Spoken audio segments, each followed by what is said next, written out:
Hello friends, welcome back to your channel civil engineer Abhishek Tyagi. दोस्तों, आज जो हम लोग का टॉपिक है कि what is the difference between Flemish bond and English bond. हम लोग जो भी ब्रिक मशीनरी वर्क करते हैं तो उसमें टू टाइप्स होती हैं, ठीक है।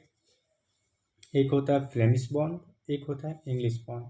इन दोनों के बारे में हम डिटेल में डिस्कस करेंगे और ये भी बताएंगे आपको कि कौन सी ब्रिक मशीनरी वर्क हमें करना चाहिए, कौन सा आपका जो है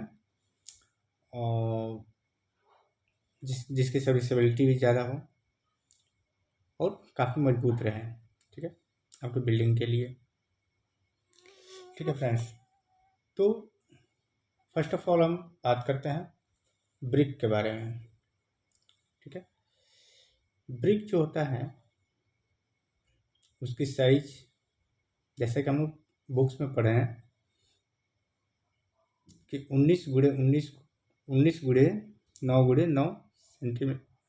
होता है एक ब्रिक का साइज विदाउट मोटार। लेकिन एज पर साइट देखा जाए तो इस समय हम लोग जो साइट पे यूज करते हैं उसका लेंथ 230 mm, ठीक है।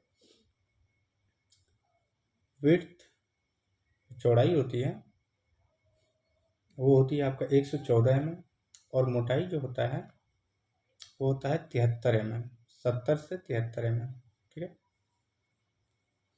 फ्रेंड्स। तो बात करते हैं, टॉपिक पे आते हैं कि इंग्लिश बॉन्ड क्या कहलाता है और फ्लेमिश बॉन्ड क्या कहलाता है, ठीक है फ्रेंड्स। तो फ्रेंड्स, फ्लेमिश बॉन्ड वो होता है कि एक आपका जो है स्ट्रेचर लगा दिया हमने, ठीक है, एक स्ट्रेचर ब्रिक लगाया और दूसरा हेडर, यानी कि एक का जो है एक ईंट का लंबाई वाला फेस दिखाई देगा, ठीक है, ऐसे। और दूसरा ईंट जो रहेगा वो ऐसे दिखाई देगा, मतलब कि उसका जो है चौड़ा फेस दिखाई देगा, ठीक है। तो ऐसा चलता जाएगा, ठीक। यानी कि 9 इंची का जो वॉल होता है उसको हम लोग क्या बोलते हैं, फ्लेमिश बॉन्ड बोलते हैं, ठीक है। अब इंग्लिश बॉन्ड में क्या होता है कि एक रद्दा जो होता है आपका, एक रद्दा सीधे सीधे स्ट्रेचर का चलता जाएगा, यानी कि एक रद्दा जो है कोर्स, एक कोर्स जो होता है उसमें आपका 9 इंच की फेस जो रहेगा 9 इंच दिखाई देगा, ठीक है। यानी कि जो ईंट की लंबाई वाला होता है फेस वो हमें सामने से दिखाएगा, जैसे कि सामने दीवार है, ये दीवार को जब हम देखेंगे तो लंबाई वाला फेस, यानी कि 9 इंच का फेस दिखाई देगा, ईंट की पूरी साइज दिखाई देगी, लंबाई, ठीक है। और हेडर में क्या होता है, हेडर का मतलब ये होता है कि ईंट की चौड़ाई केवल दिखाई देगी, ईंट कितना चौड़ा है, ठीक है। तो इंग्लिश बॉन्ड में क्या होता है कि एक स्ट्रेचर का कोर्स चलता है, रद्दा चलता है और ठीक उसके ऊपर हेडर चलता है, यानी कि चौड़ाई में ईंट, ठीक है। फ्लेमिश बॉन्ड क्या होता है, उसमें एक स्ट्रेचर रखता रहता है, एक स्ट्रेचर रखते हैं ईंट का, दूसरा header, stretcher header, stretcher header. आपका जो होता है फ्रेंड्स कि जो हम लोग का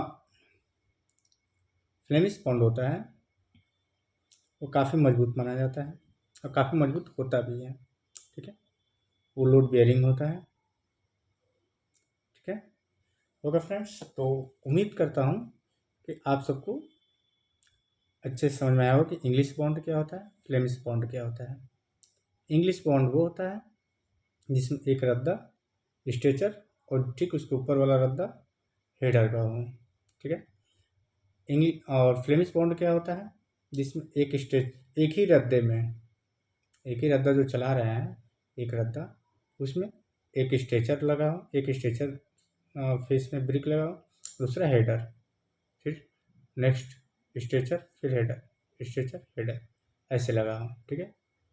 स्ट्रेचर और हेडर समझ गए होंगे आप।